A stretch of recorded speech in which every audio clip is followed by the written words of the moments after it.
If salary made people wealthy, most employees will be rich. They're not, and this is why. Let's be very clear about what a salary is. It's an agreement where you trade your time for money. The primary benefit you receive is predictability. You know exactly what's coming in each month, which feels safe. But that safety comes at a steep price. You have zero leverage.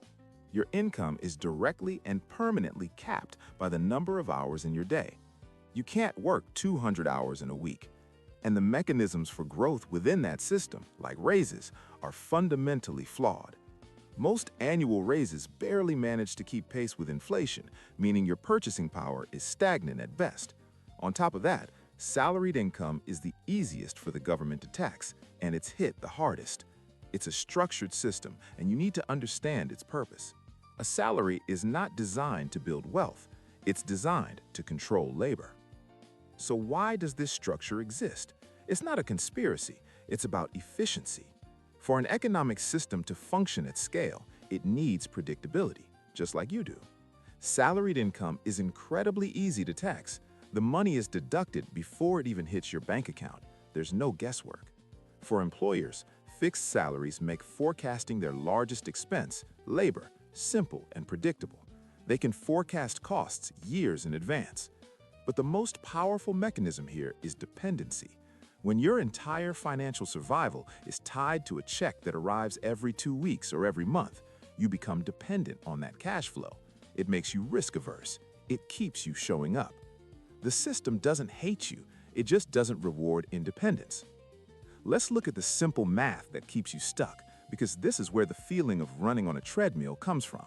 First, there's inflation. It's a quiet, invisible tax on your money. Every year, the cash in your savings account and the value of your paycheck buys a little less than it did the year before. Then you get a raise, say 4%. But if inflation was 5% that year, you've actually taken a 1% pay cut in terms of real-world purchasing power. But it gets worse. That 4% raise might have pushed you into a higher tax bracket, so the government takes a larger percentage of your new, higher income, even though that income buys you less. This is the brutal 1-2 punch. Inflation devalues your money, and the tax system penalizes your nominal progress. The result is this frustrating paradox. You work harder, you get promoted, you earn more on paper, and somehow you have less at the end of the month. At this point, the standard advice is to just budget better. Cut the lattes, cancel subscriptions, and track every penny. And while financial discipline is important, budgeting alone will not solve this problem. Here's why. Budgeting is a defensive strategy. It's about managing and optimizing a limited resource. It does absolutely nothing to increase the resource itself. You can only cut your expenses to zero. You cannot save your way out of a capped income that is actively being eroded by inflation and taxes.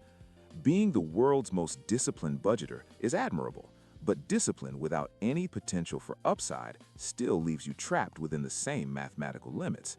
You're playing great defense, but you have no offense. Let me be direct. Cost control matters, but income structure matters more. So if defense isn't the answer, what is? The real exit is restructuring your income to include leverage. Leverage means your earnings are no longer tied directly to the hours you work. It comes from 3 main sources: ownership, scalability, or compounding. Ownership is equity, a piece of a business, a stock, or real estate. It works for you even when you're sleeping. Scalability comes from skills or products that can serve many people at once.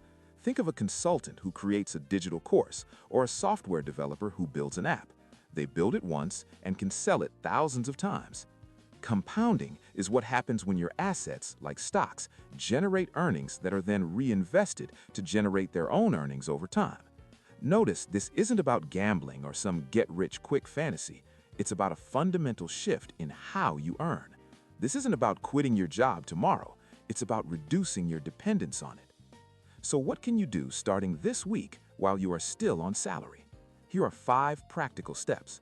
First, track your dependency ratio. Calculate what percentage of your total monthly income comes from your salary. Your goal is to slowly, methodically lower that number. Second, when you get your next raise, redirect it. Don't let it become part of your lifestyle. send it directly into an investment or asset before you get used to spending it. Third, build just one secondary income stream. It doesn't have to replace your salary in month one. It just has to exist. Fourth, learn one monetizable skill that can be scaled. Think copywriting, digital marketing, or basic coding. Fifth, attack your fixed expenses, the big ones, like car payments or oversized housing costs that lock you into needing that monthly paycheck. Freedom comes from options, not courage. This brings us to the transition phase, which is where most people fail. They get a small taste of success with a side project and make a critical error. They quit their job too soon. This is usually driven by ego, I'm an entrepreneur now, or simple impatience.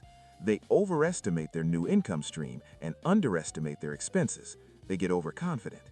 You must follow one simple, non-negotiable rule. Never leave a salary until it's no longer necessary. That means your alternative income streams can reliably cover your essential living expenses. If you ignore this, you're not gaining freedom, you're trading stability for chaos. Panic becomes your new boss, and it's a much worse one. Quitting without leverage just replaces one boss with panic. The salary trap isn't evil, it's efficient.